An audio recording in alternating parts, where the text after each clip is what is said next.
Selamat pagi sahabat PPKS, kita ada di kawasan Dieng, Kabupaten Banjarnegara.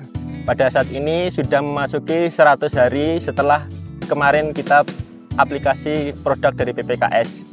Ini kita lakukan panen, nanti setelah panen kita akan menunjukkan hasil dari data panen yang kita lakukan dengan produk PPKS. Tadi sudah kita lakukan pendataan dari data berat bobot per bedengan dan juga kita lakukan grading dari hasil panen sesuai dengan kriteria yang ada di pasar.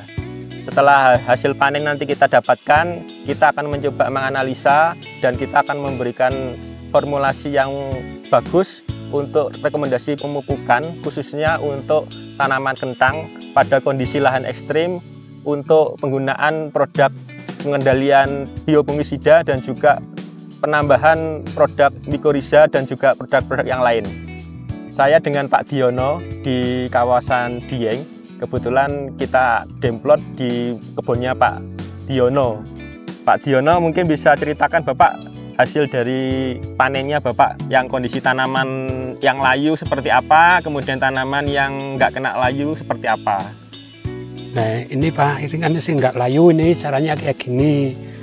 Ini satu badang, tapi kalau ini sing layu itu kebanyakan sing layu hasilnya nggak maksimal, nggak tumbuh gitu ya. Tumbuh. Nah kalau saya bisa itu sing saat itu sing nggak layu bisa obatnya produknya sing nggak layu. Bagaimana? Kalau petani itu sih nggak keberatan kalau obatnya mahal. Kalau sing penting jadi nggak layu. Iya. Itu kayak gitu. Iya. Bapak pengen kalau bisa kondisi tanaman tidak terkena layu gitu, sehingga nanti hasilnya bisa maksimal. Maksimal. Iya. Soalnya kondisi tanah yang kena layu akan menghasilkan tanah yang nggak maksimal hasilnya. Memang kondisinya cuacanya ekstrim musim penghujan ya. Jadi biasanya kalau di bulan-bulan seperti ini jarang yang nanam gitu. Jarang yang nanam karena kalau iya tanah yang kayak gini tuh. Dan ini kan banyak. Makanya nanti coba akan kita evaluasi, harapannya kita bisa membantu peluang ataupun perlakuan apa terkait dengan produk yang nanti kita bisa pakai untuk pengendalian layu. Dari data yang kita lihat atau data uji di lapang, untuk penggunaan Miza mampu meningkatkan produktivitas dan menekan serangan penyakit layu fusarium. Dan untuk pembibitan, ketika kita lihat penggunaan dari Miza mampu meningkatkan jumlah akar dan akarnya jauh lebih panjang dan sehat, sehingga untuk pertumbuhan di vegetatifnya jauh lebih baik. Untuk di proses pembibitan mampu menekan terjadinya serangan penyakit oleh Pythium atau rebah kecambah, dan untuk di lapang mampu meningkatkan produktivitas sehingga tanaman lebih sehat dari tekanan atau penyakit yang ditimbulkan oleh fusarium maupun layu bakteri. Harapan kami sebagai petani untuk PPKS bisa memasarkan produk PPKS di sini karena mempunyai potensi yang baik, dan demikian juga untuk para petani bisa menggunakan produk tersebut karena secara pengujian di lapang sangat baik. Awal dari demplot kita menggunakan asam humat merek Humakot untuk diaplikasikan di tanah. Sebelum penutupan mulsa, kita aplikasikan Humakot, harapannya bisa menetralkan dari kondisi lahan yang kondisi pH-nya terlalu tinggi.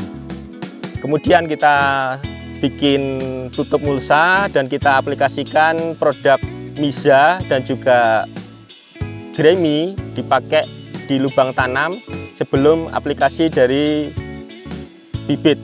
Setelah bibit dimasukkan dan diaplikasikan pada Gremi dan Miza, kita tutup dengan media tanah, dan setelah usia 14 hari dan 28 hari kita aplikasikan Pertomak, dikocor di lahan yang sudah tumbuh dari tanaman kentang.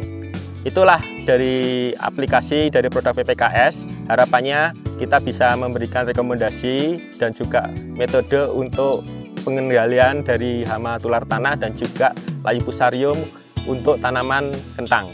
Mungkin itu yang kita bisa ceritakan dari kawasan Dieng, Banjarnegara. Kita akan berjumpa lagi untuk demplot ataupun juga penyajian produk di lain kesempatan. Terima kasih Bapak atas kesempatannya. Moga-moga sukses selanjutnya. Amin. Amin.